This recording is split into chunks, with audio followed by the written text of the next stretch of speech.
நாளும் உனை மறவாத இனிதான வரம் வேண்டும்.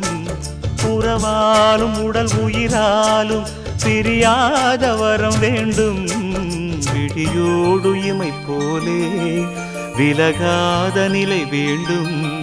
இணையான இளமானே துணையான இளமானே, இணையான இளமானே துணையான இளமானே.